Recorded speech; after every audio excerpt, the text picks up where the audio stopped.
sampling of sine t is a waveform in the continuous domain. The corresponding domain, okay, in the corresponding discrete domain, what you are doing is sine nts. This is what the idea is.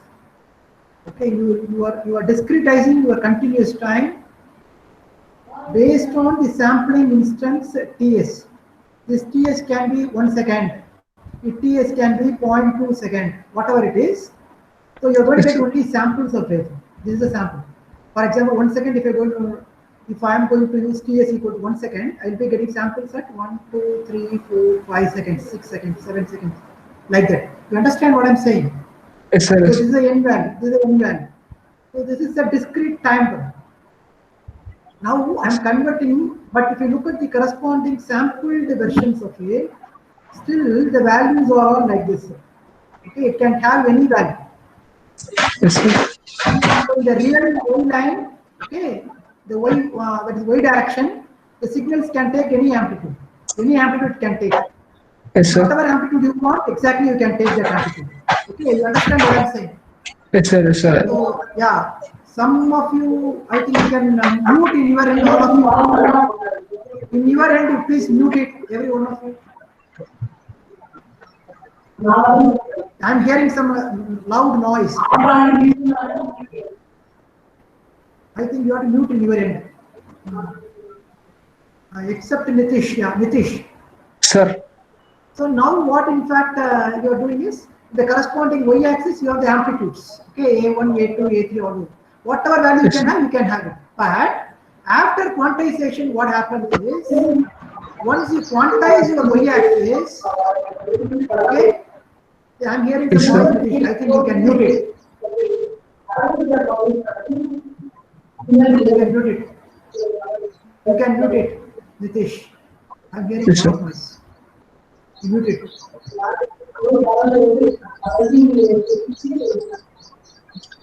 So now I'm going to discretize.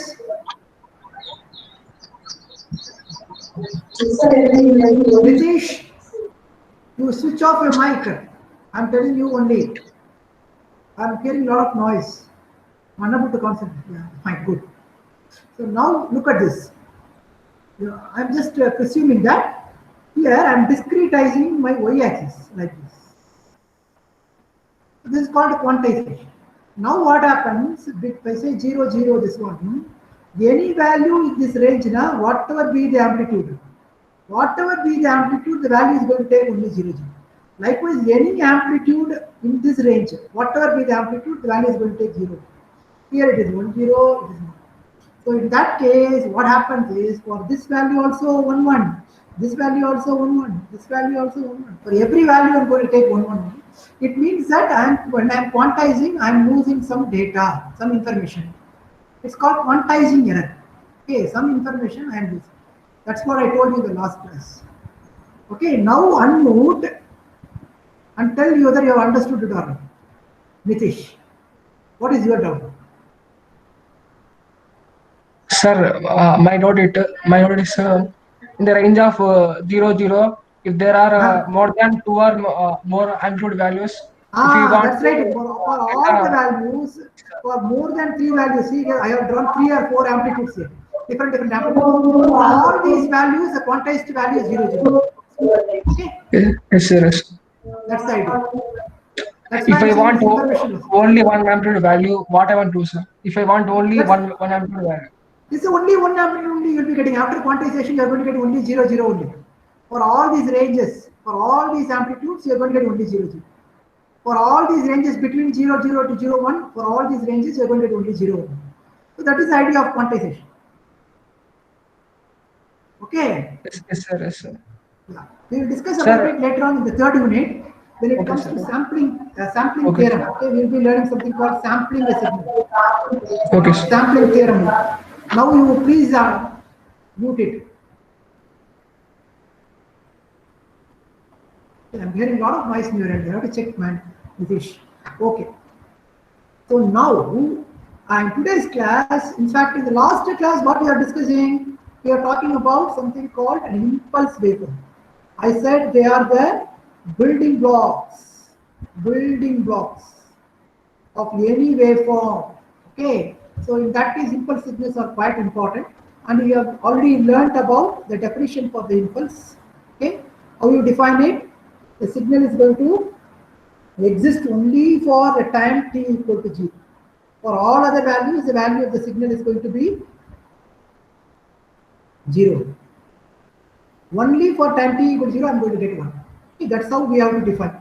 But as we are talking about t equal to 0 in the ideal case, but in the real practical case, it's more like an undefined signal.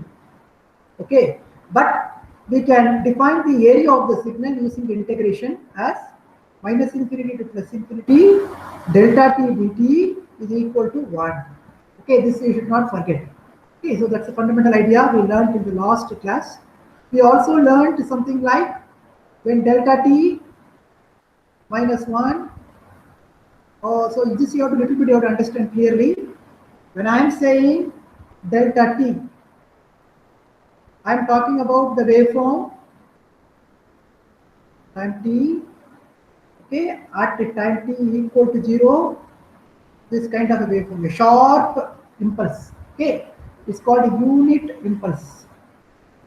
The value of the signal is amplitude is 1 at time t equal to 0. So this is what I am talking about. And then I said something like time t minus t1 I said. So this is called time shifting operation. We will learn more about it in the coming classes, but just keep it in mind. When I am time shifting my signal, okay, I can shift like this. This is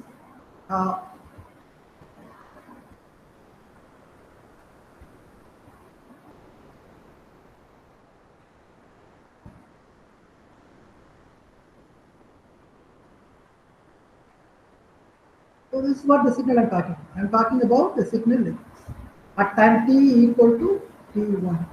So it got shifted towards the right by some t1 amount. So originally it was t equal to 0. Now it is at t equal to t1. Okay. So when I multiply with this signal an amplitude a, now what happens? My signal waveform is not, the amplitude will not be equal to 1. Instead of that, at t equal to t1, my amplitude of the waveform is going to be 1. So you have to understand all this very in a clear way. There is an amplitude scaling. It's called amplitude scaling. There are two things you have learned here. Amplitude scaling. And another one is time shifting. I have done both to the signal delta t. The delta t is the original signal. Original waveform. Then I time shifted and then I amplitude scale. So the waveform will become like this. Okay, now you can see clearly. This is your t equal to 0 domain. From t equal to 0, it has taken a right shift of t equal to t1. Okay, so whatever value I am going to substitute here, for example, t1 is equal to 1. Can you draw the waveform in your notebooks, every one of you? Just give a try. For t equal to t1, how the waveform will look like? At 1 second, t equal to 1 second. At 1 second, my waveform it is 0. My waveform will take an amplitude of 0. Okay, so is it clear for every one of you? This is time t equal to 0. Time t equal to 0, this one. Now at 1 second, my signal is going to exist with an amplitude of 0. So that's what this time shift operations are. It can take t minus 1. It can take t minus 2. It can take t minus 3. So all these samples I can draw comfortably. This is a t minus 1 second. This is a t minus 2 seconds. This is a t minus 3 seconds. Okay, this is 3 seconds. So these are all the signals. All the amplitudes are a. So what I have done, I have drawn a t minus 1, a t minus 2, a t minus 3. What is a t? Delta t minus. So yeah, what is a delta t? At the time t equal to 0, I am going to take the value. Is it clear? Anybody having any difficulty in understanding it? Please unmute and talk. Everybody understood this clearly? what I'm saying? Okay. So I'm talking about signals like this. Delta t minus 1, delta t minus 2, delta t minus 3. How the signals look like? Delta t minus 1, delta t minus 2, delta t minus 3. 0, 1, 2. What is this signal? Delta. Delta t minus 3. Third one, delta t minus 3. Delta t. Can somebody tell me what is delta t plus 1? You go to the negative. Minus 1, negative Yeah, side. there is a negative side. Yeah, minus 1. This one. Is it clear, Netra? Okay, Satyanarayan. This is minus 2. This is delta t plus. This is delta t plus 1. Okay, so this is what the train of impulses they call it. A train of impulses. Okay, now with this in mind, now I'll pose you a question. What is delta t plus delta t minus 1 plus delta t minus 2 goes on up to infinity, and here it is delta t plus 1, delta t plus 2 goes on up to minus infinity. What is this signal? It's called train of impulses. So it starts from minus infinity with a unit signal. Okay, you get all the samples. Till what? Plus infinity. How can I write this signal? In simple mathematical notation. Very simple. I can take the summation with t varying from minus infinity to plus infinity, delta, okay, delta t. Okay, I will introduce this to you later on, but right now, just think about this waveform. Okay, this is delta t, okay, minus nt. Okay, with n varying from minus infinity to plus infinity, I get all these waveforms. So that's what it is. We will be talking about this later on. Just right now, just think about this. If I substitute n equal to 0, what do I get? I get delta t. That's the first signal. This one. T equal to 0. If I substitute n is equal to 1, what do I get? I get, yeah, please. Yeah, somebody ask something.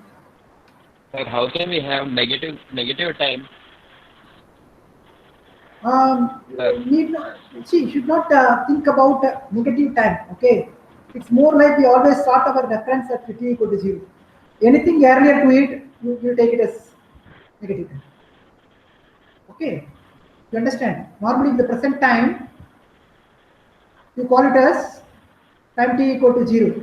Normally, we will be operating on the real world only with respect to time t equal to 0 and time t greater than or equal to 0. But in the processing world, okay, I can record voices. I can record a voice, for example, and I can store it in my computer. And then right now, if I'm going to talk, whatever recorded value now, that is going to take time in negative. Okay, do you understand what I'm saying? Who is that? Who is that? When Who is talking? I think your end is your voice is not clear now. I'm hearing some kind of Vinay. Vinay, your doubt is how we get negative time, is it not? Yes, what I'm saying is right now I'm recording a voice. Let us imagine. yes, sir. I'm recording my voice, okay, and I get a signal something like this, and I'm storing it. Okay, sampled versions of it. I'm storing it in a computer at various instants of time, n equal to 1, 0, 1, 2, 3, like. Now, after a day, tomorrow I'm going to talk. Okay, at some time t equal to 0, I'm going to start my recording. In that case, what are these values? These values are past. Okay, So time t equal to 0 is the present moment in tomorrow by morning 9 a.m. Then this data will be past data. Okay, past data I am going to take it as only negative. So that's what negative time is. You understand now what I'm saying? So it's only by storing purpose. Storing in the computer. Only when you operate in the DSP, digital signal processing mode, in the computer when you're going to employ, you will get this kind of signals called anti-causal signals. We'll learn about it. Right now, don't worry about it. We'll learn about it later on. Okay, something what do you call the signal exists in advance. Okay, earlier time. We'll understand it later on, but right now just think about it. Okay, now the last class I introduced you to a pulse waveform also. I hope you can recall the pulse waveform. So this is a pulse waveform with A tending to 0, Q of t. I hope you can recall that. So in fact, I shown you one demo also. Pulse waveform.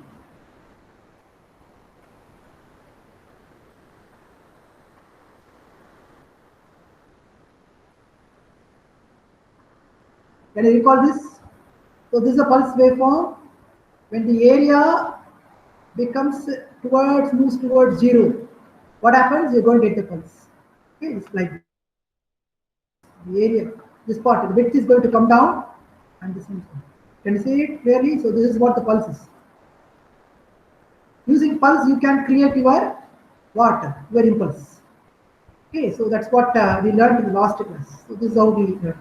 So initially the area is like this, and then we squeeze the area. So now what happens? It becomes a taller one. The waveform becomes taller. As more and more you squeeze, it will become more and more taller. At the end of the day, you are going to get the pulse. When the area approaches that small a approaches 0, you are going to get the impulse like this. Okay, this is what we learned in the last class. We can also represent my impulse signal, okay, using two other waveforms. One is called as a Gaussian waveform. Most of you would have learned about Gaussian curves. Okay, this is a formula for Gaussian curve. 1 by a square root of pi e power minus t square by a square. And this a, if I'm going to make it to 0, if I'm going to approach 0, I'll be getting this kind of waveform. So this is the initial a, and then I'm squeezing the a. As soon as I start squeezing the a, it's now becoming more like an impulse. Okay, so it's more like an impulse. So I can approximate my impulse waveforms in some advanced signal processing course. You will learn about this. But right now, keep it in mind that Gaussian curves can also be used for approximating what? Impulse. Gaussian curves can also be used. So likewise, there is another function called the sinc function. We learn about it again, the sinc functions later on, the third unit. But right now, understand there is a function called sinc function. This sinc function a, if I'm going to adjust, again I'll be getting for different values of a, I'm going to get different. See here, this is the original waveform, like this. So this is for a equal to 0.25, a equal to 0.5, a equal to 1. So if I start decreasing a, what happens? If I start decreasing a, I'm going to get an approximate my impulse. So these two signals for mathematical modeling purpose. Mathematical model of what? Impulse signals. So now I will show you the demo. You can understand it, visualize it very clearly. Look at this waveform. I'm going to run it. So this is the first one, approximation using rectangular pulses we have seen. The second approximation is a Gaussian pulse. Okay, in the Gaussian pulse also, when I'm going to vary the a factor, the a term, the constant term a. Now I'm going to vary, you can see clearly, this Gaussian pulse also varies. You see, it is going to becoming, when the a approaches 0, the second case, the a approaches 0, more like an impulse waveform is what I am getting. So you can see for both the cases, sinc function and Gaussian pulse. Okay, different values you are going to get different values. So pulse, Gaussian pulse, sinc function and rectangular pulses. These three are quite important signals when it comes to signals and signal processing. Okay, but in our course, basically we are going to concentrate more on the rectangular pulses. This Gaussian pulse will not be concentrating much, but sync pulse again will be using it in the Fourier transformation domain. Okay, at that time again we'll come back. But right now just get a intuitive understanding. Okay, intuitively you can understand that these functions can be used for approximating a pulse functions. What are the three functions?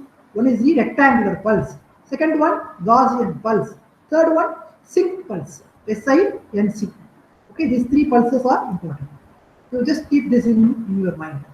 Okay, but later on again you'll come back and you'll learn about it in a much more different way. The next important property of the impulse signals, okay, is, let's imagine I have a function. Okay, I have a function, something like this. So I'm just taking a product with delta t minus 1. What will happen? The signal will exist is only for what? Time t equal to t1. Its value is 1. So naturally, when I'm going to multiply this any function f of t is a function of time t with the delta t minus 1. What do I get? Anybody? What do I get? Anybody? Can somebody tell me what do I get as output? Is equal to what? This is delta t minus 2.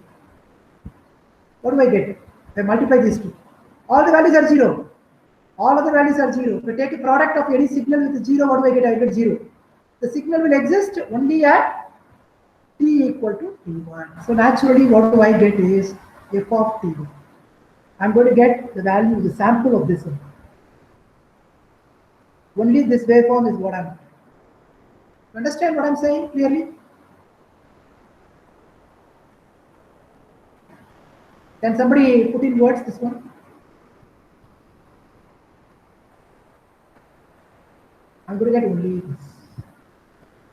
My output will be what? This sample. This is the only output I'll be getting. This is f of t. The signal value exists at only t. All other values are 0. So this kind of thing I'll be calling it as shifting property. Shifting property of impulse.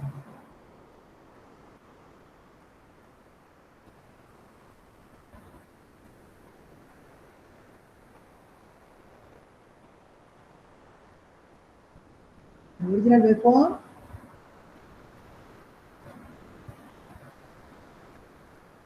My original waveform is this, and I got only this waveform. Okay, so it's called shifting property. Can you put in words? Anybody? What I said right now? Muralidharan? Vinay? Kalach Shelvan? Or has left the meeting? Sir? Yeah, Vinay. No, sir. So funny, sir. No, funny, yeah, please tell me. Sir, if we multiply amplitude with minus a, can we get that upward arrow to downward? Yeah, definitely. So when you go to multiply with minus a, like this you are telling, huh? Yeah, then in that case, what you are doing? You are multiplying with this. Okay, this is t equal to t. And I'm going to multiply this with this waveform. I don't have any waveform here. Okay, so there is no value amplitude here. So naturally, what do I get? I get 0. Okay, sir. Okay. Okay, sir. Okay, sir. Yeah. So now this waveform is a shifting property of the impulse signal. So whatever you're going to get is going to f of t1 is what you will be getting. Okay.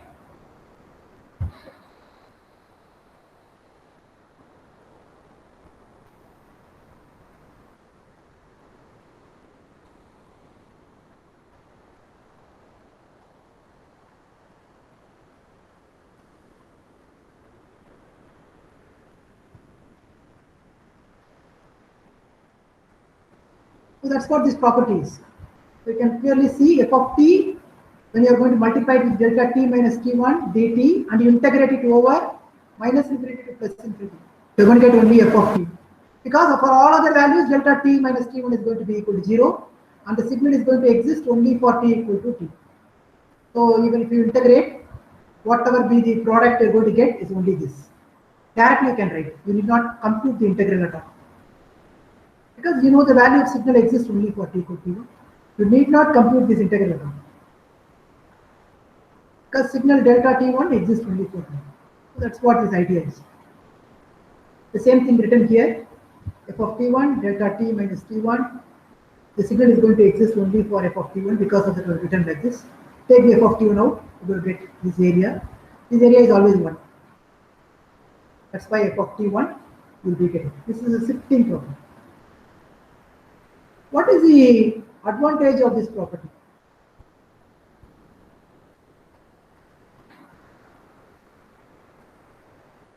Any idea?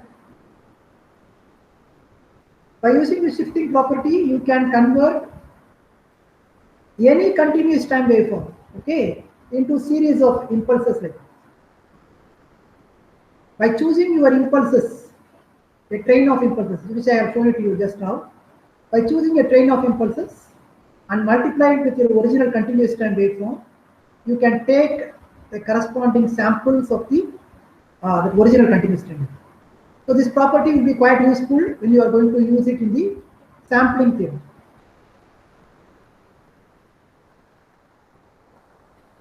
You understand what I'm saying? Can I repeat again? This one. You have a continuous time waveform. The signal may be something like this. This is your x of t with respect to time t. Now we know how to create a train of impulses. Use a train of impulses.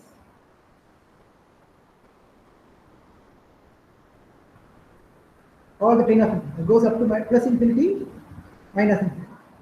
If I am going to multiply these two signals, what do I get? I will be getting what? These impulses.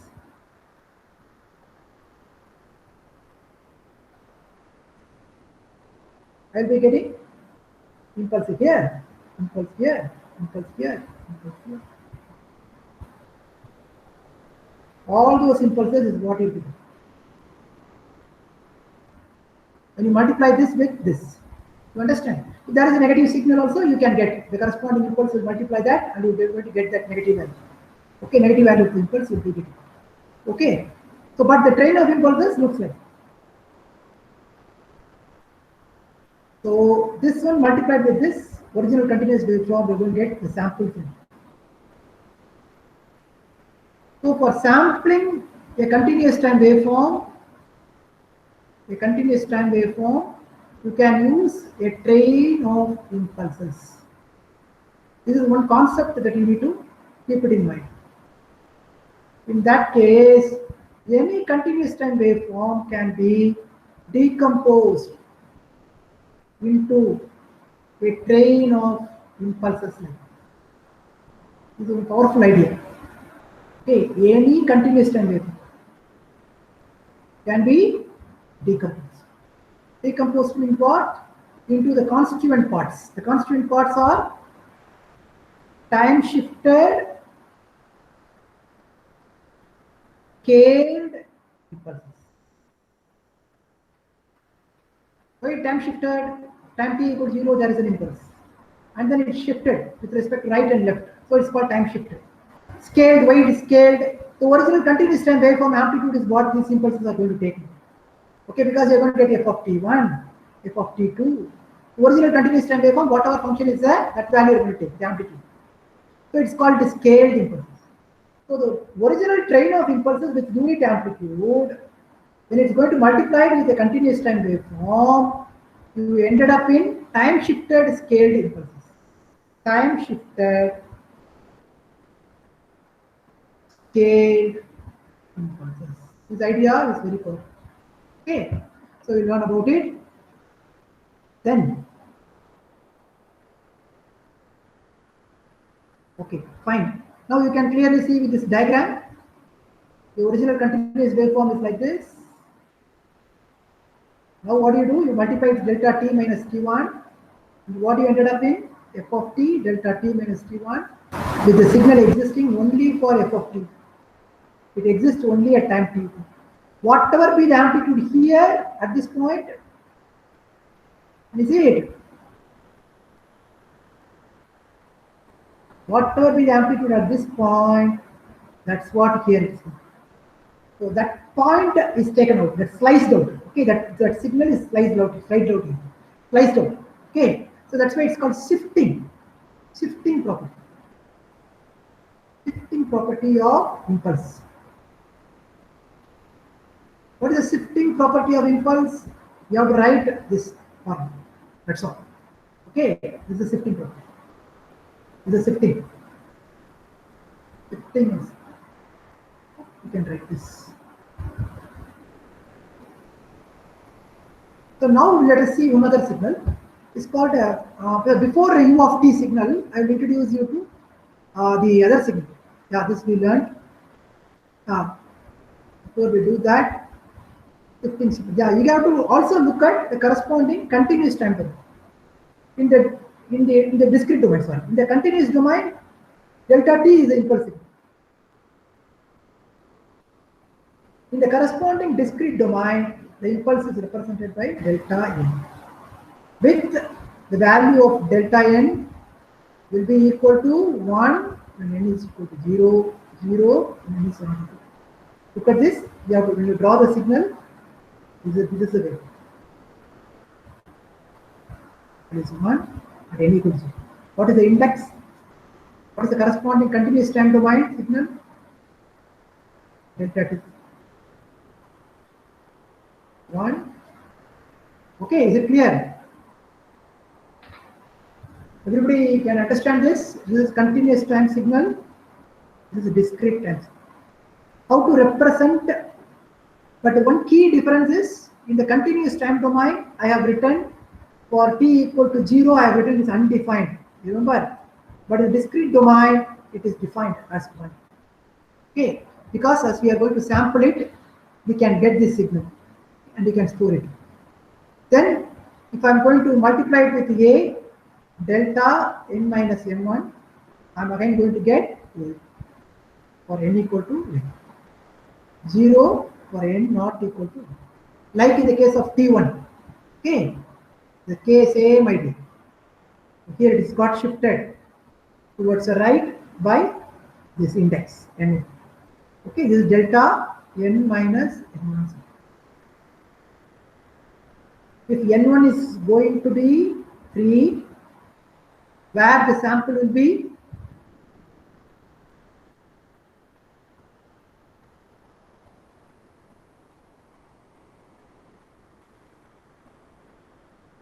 n1 is equal to 3, where the sample will be?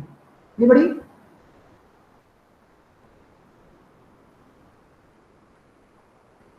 At 3. At 3 or so. Okay, clear? Is it clear? So the value is, okay, this is delta n minus 3. N minus 3 is this. What is delta n plus 3? Anybody? At minus 3. At minus 3. Very good. Okay, so you have to understand this very clear. Right shift and left shift, they call it. We'll see that, but right now, just get a feel of it. This is minus 3. So you won't be getting, this is delta n signal, this is delta n plus 3 signal. This is 1, this is 1. If I'm going to multiply the A, I'm going to get A delta means A amplitude is going to be. Alright, so this idea is important. Now with this in mind, okay, now see the corresponding shifting property of the discrete wave. Shifting is called shifting decoding.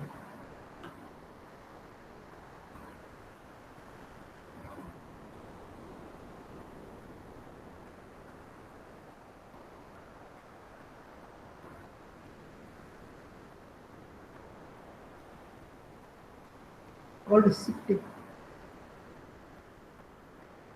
shifting property of delta n signal. Delta n is what? Discrete impulse signal. Remember that always. What is continuous impulse? Delta t. Now in this case I am using delta n.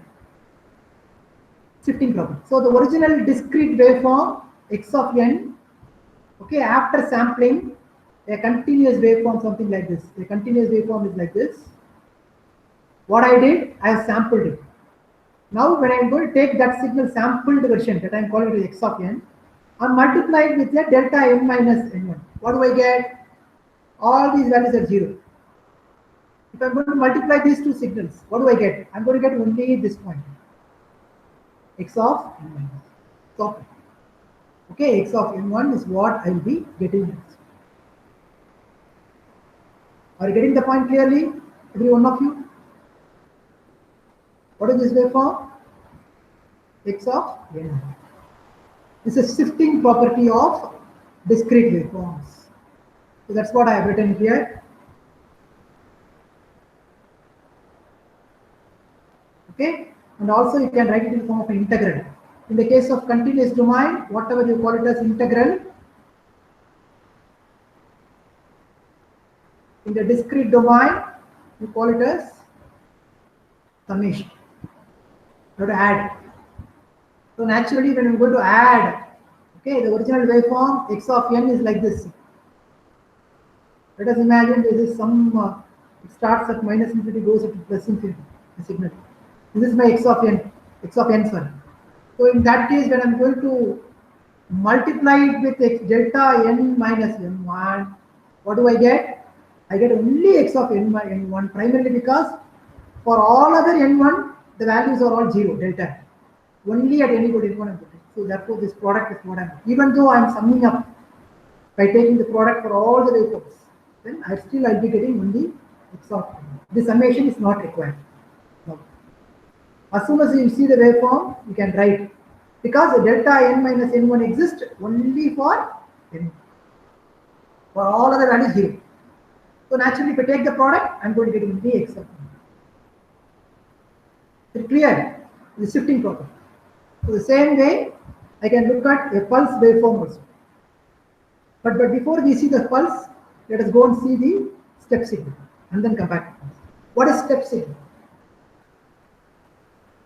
Is there any doubt on the shifting property of impulse? You learned two things. One is shifting property of impulse with respect to continuous time signal and with respect to discrete time signal. Okay, you multiply a continuous waveform with delta t, you're going to get only that portion. Okay, if it's going to be delta t minus t1, then you're going to get only f of t. If it is delta t minus t2, of t. Okay, so I pose you a question. If I'm going to have a discrete version of a signal, something like this.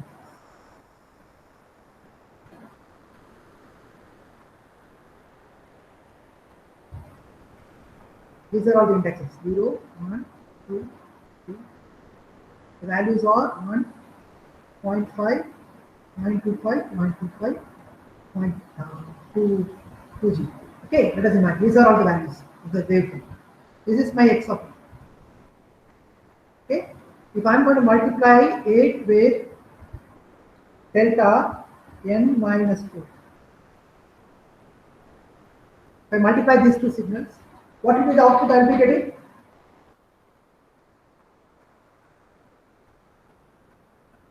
What will be the output I will be getting?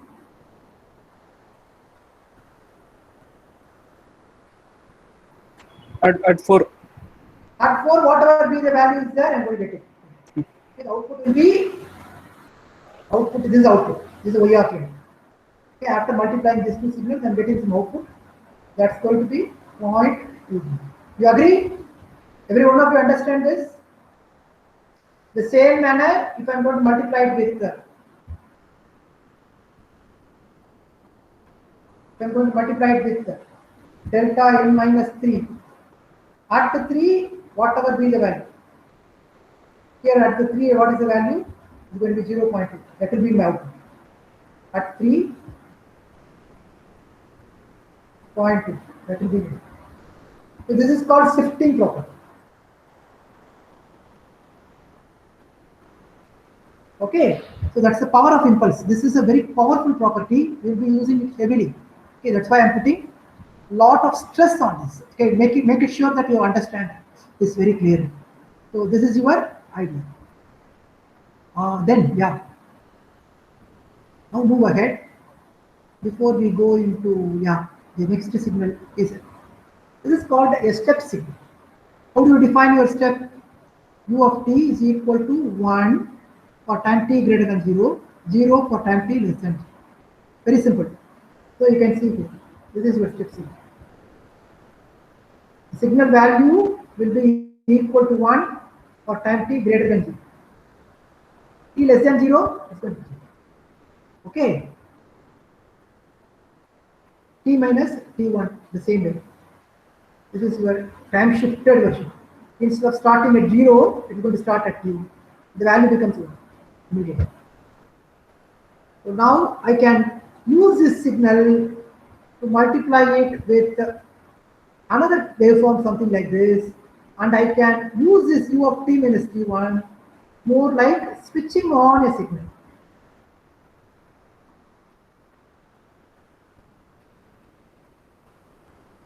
Look at this. This waveform is coming from minus infinity. Now, as soon as I apply this step signal and multiply it with this waveform, what do I get? I'm going to get only this one. It's going to start. All these values become 0. Okay, all these values get completely clipped. So use a step signal, something like this, to clip signals, or you can switching on a signal in order to switch on this signal at a particular time. At time t equal to t1, we are switching on here. So the signal is going to exist from that. So I can use that. Okay. See this demo. Clearly you can see it. So what is the waveform? Can you see the waveform? There are 3 waveforms here. U of t minus t1. U of t minus t1 in this case. Okay, this is the one. U of t minus t1. I put t1 equal to 0 here. The waveform looks like this. When I multiply that signal as a sine waveform, what do I get? The output is going to, this waveform will get switched on only at time t equal to 0. Before that, it become off. Can somebody put in words again this demonstration on your own words?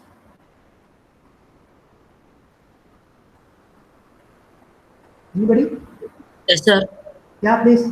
Tell me what is that you are observing?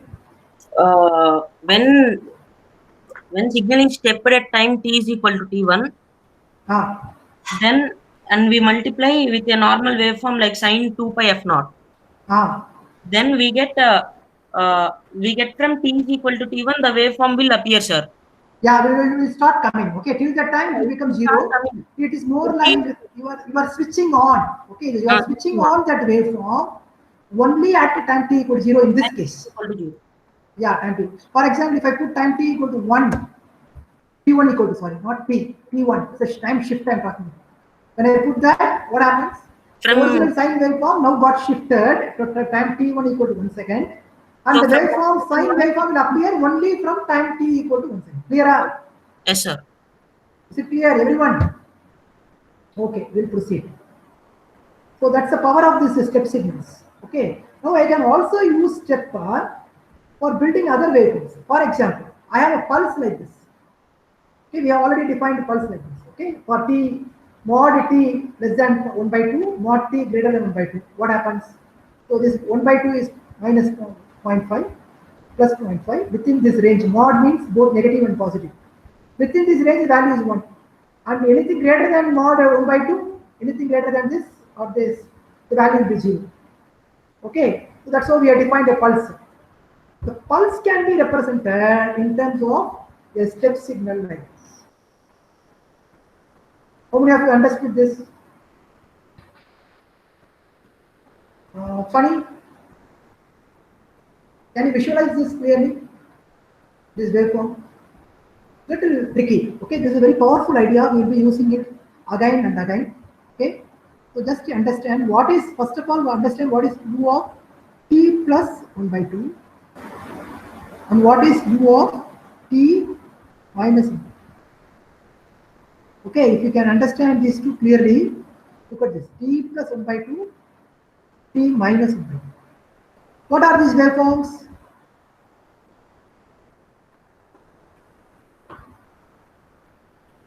What are these waveforms?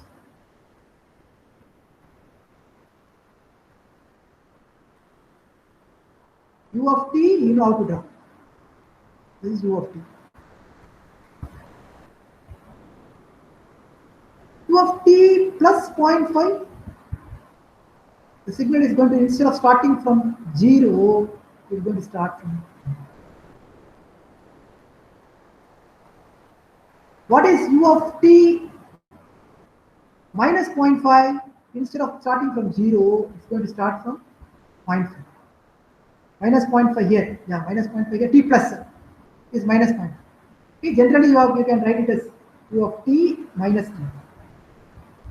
If t1 is going to take positive values of 1, 2 and all 3, you're going to 2 minus 1, 3 minus 2 like that. If t1 is going to take a negative value, it's going to become t1 minus 0.5. That will become u of t plus 0.5. You would understand it very clearly. Okay, minus 0.5, negative value. Okay. So it's going to start at negative. Signal is like this. Signal is like this. When I'm going to subtract these two waveforms, what do I get? Any answer? If I'm going to do u of t minus 1. Minus 1 by 2 to plus 1 by 2. Ah, correct.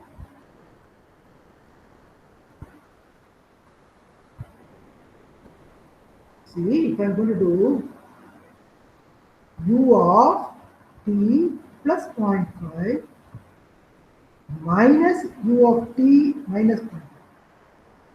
What I'm doing, I'm taking this waveform first, this one, and then I'm taking this waveform second. But now what I did, I'm putting minus. Then you can imagine the waveform will look more like this.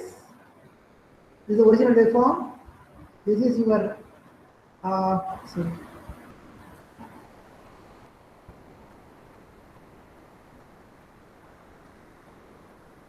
Yeah.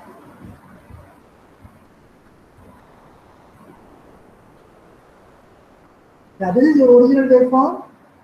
U of t plus 0.5.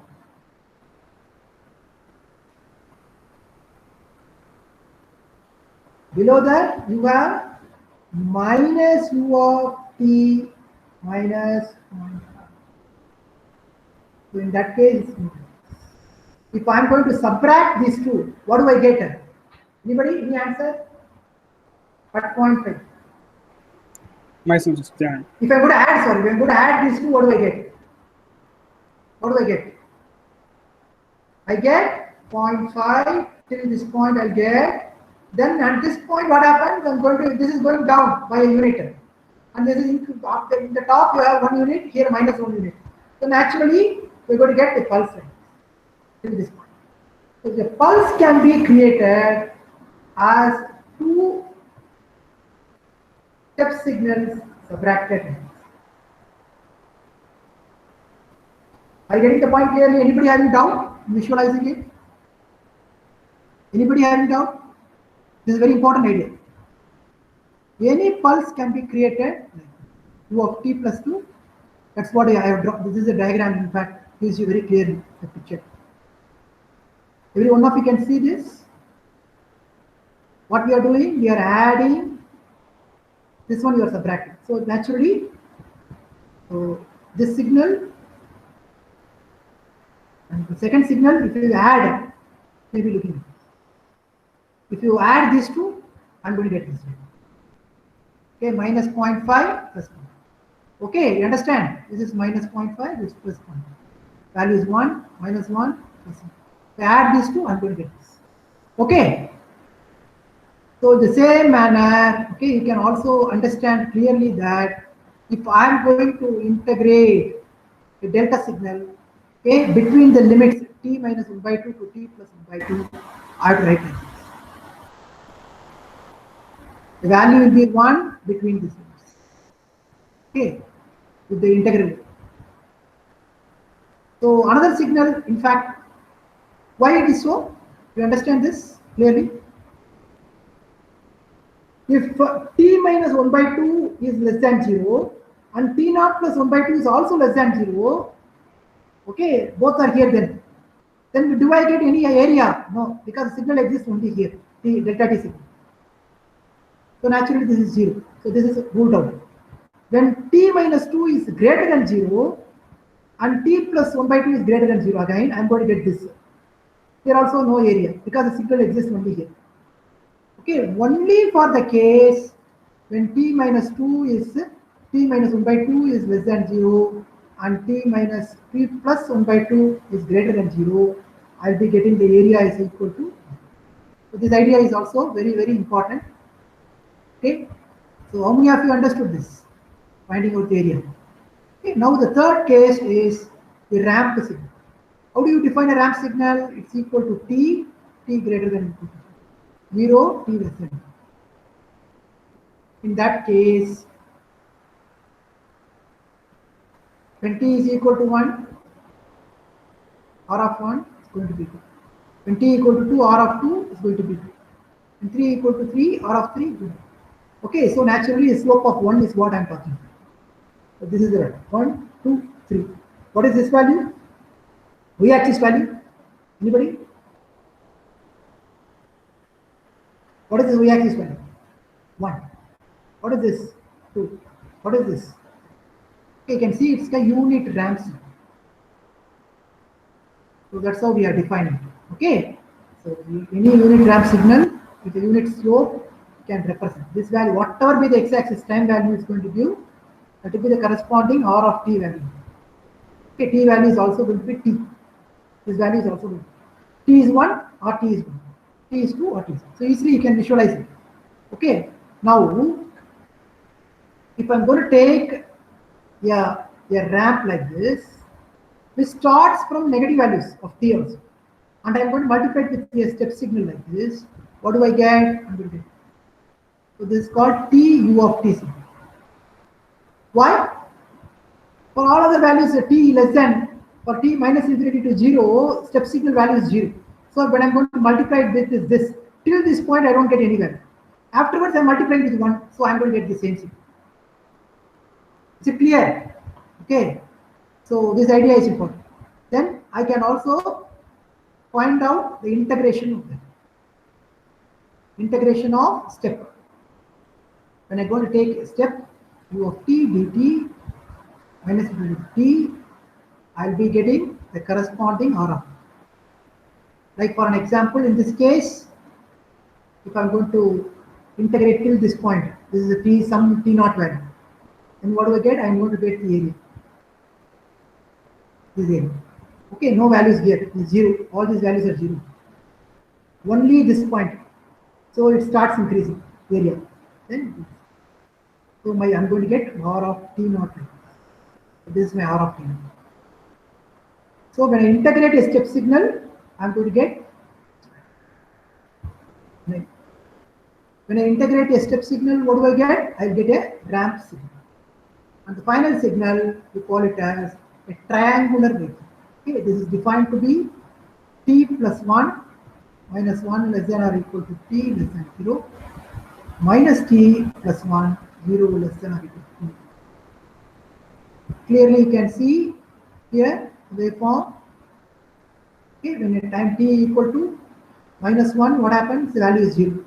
Time t equal to 0, the value is 1. And time t equal to 1, the value is 0. Okay. Between this limit. Now this you can easily visualize this as two ramp signals. A triangular waveform can be represented.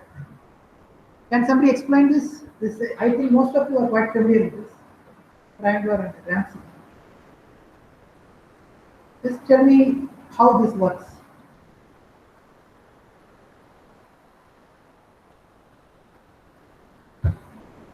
Just tell me.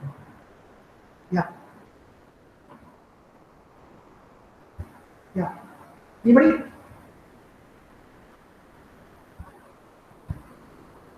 How do you draw the R of t plus 1? How do you draw R of t? R of t will be like this. You agree?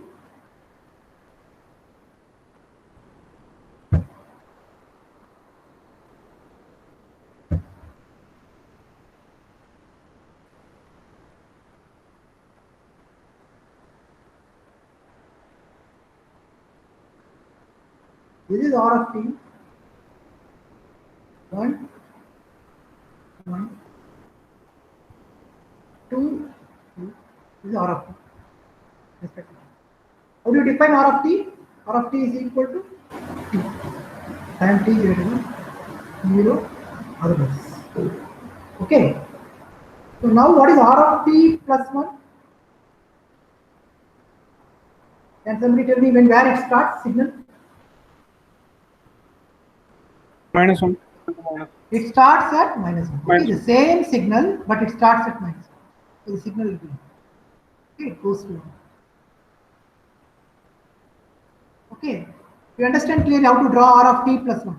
Now what do I want? I want to use this ramp signals to generate a waveform like this. So till this point, it's clear. I have drawn it. So this portion can be drawn with the help of R of t plus 1. That's very obvious. So what I'm trying to do here is called as signal. I'm trying to create using ramp signal. What signal? Triangular signal. Triangular waveform is now decomposed into ramp. How I'm doing it? I've chosen a signal like this. But now this portion is existing. I don't want this portion. What do? I have to introduce some other waveform which can bring this signal down at this point. At this point, I have to bring it down. Okay. So what signal I can add? Clearly, you can see here, I have added -2 RT. Okay, -2 RT, if I immediately do, you can notice -2 RT is like this. 2 times RT. Okay, -2. The slope is what? Minus RT is going down. Okay. 2 times RT means what? It will decrease at a much faster rate. Okay. Then I want to make this, I want to clip this waveform. When I want to clip this waveform, I have to introduce R of t minus 1, which is more like, again, at t equal to 1, a signal going up like this. I'm introducing it. When I do that, this is going down. This and this will get cancelled. It's going to get settled like this. Okay, are you getting the point clearly? Because the original waveform is increasing like this. I want to pull it down at t equal to 1 with a negative slope. But if I put only 1 RT, what will happen? Can somebody tell me? If I put only, instead of 2 RT, if I put 1 RT, what will happen at this point? It will go horizontally. Ah, very good, very good, very good. Understood. It go horizontally. I don't want that to happen. I want to bring it down. So 2 I am introduced, -2 RT. So negative slope, 2. One more slope, negative. So it's going to come down, and then it's going down at very faster rate. I don't want that to happen. I want to settle it like this. Here I have settled it now. So only one RT I introduced. 1 RT when I introduce it becomes. Only to pull it up. Pull it up. So that's why 1 RT1, t minus RT1 equal to minus R plus 1 I introduced RT. So I have used 3 signals. RT plus 1, 2 RT, RT in order to create this waveform. Okay, do you understand? Any doubts in this? Please raise.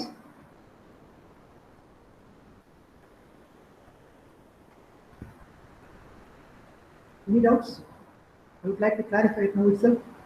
Shifting. So what we have learned, will be summarized today's class. We learned about shifting property.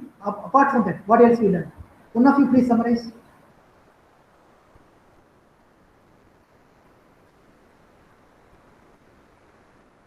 Hello? All of you there or gone? Yeah, please. Dhanush, can you summarize what we learned? Vignesh.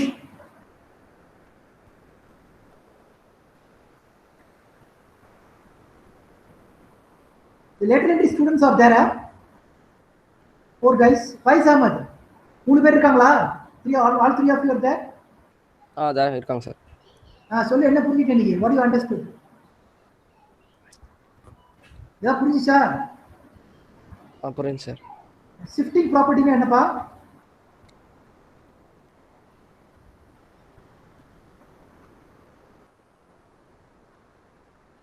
Chat from questions. Sir, what is the use for shifting the signal? See, the idea is, I told you about the sampling.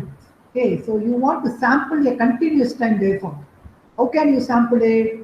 Only by using the shifting property of the impulse signal. I told you with an example. I hope you can recall. I've drawn some diagram. Yeah, here it is. So this is a train of impulses. If I'm going to multiply this train of impulses with a continuous time waveform, with a continuous time waveform like this, I can get the signals out, the samples out. Yeah, here it is. Here it is. Is it clear? So I have an original continuous time waveform, something like this, and I'm going to multiply it with a train of impulses like this. Then using the shifting property, those points will come out. For example, this point I want, this point I want, this point. Those points will come out as f of t1, f of t2. Like that. So I can decompose, using shifting property, I can decompose a continuous time signal into what? A train of impulses with amplitude, time shifted and scaled version of the amplitude of the original continuous time. Okay, this idea is very powerful. Is it clear, Chandrasekhar? Chandrasekhar, what do we need to shift the signal? Sir. It's only for decomposing any continuous time signal into its constituent impulse signals. Okay, using impulse you can represent the continuous time waveform. The sampling theorem, when you are going to learn, you will understand it very clearly. But right now, just get a feel of it. Okay. Any other questions?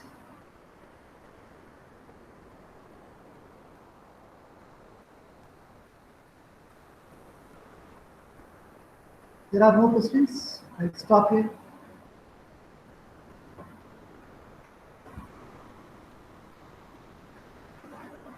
So what about shifting property of discrete time waveform? The same thing. Look at this man. I already shown you the graph. Same idea. Same idea. Look at this. The shifting property of discrete time waveform. I'm going to have a set of impulses like this.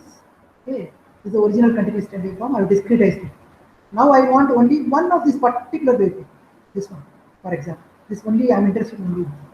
Use the corresponding n1 and use it. Okay, you understand? X of n, delta n. Okay, so that's what only x of n minus n of x of n1 I'll be getting. So all these you'll be using under the third unit, man. Okay, sampling concepts when they're going to learn. At that time, you understand the merits of all this in a much different perspective. Right now, it may seems to be a little trivial. Okay, why we are doing it, shifting it like this.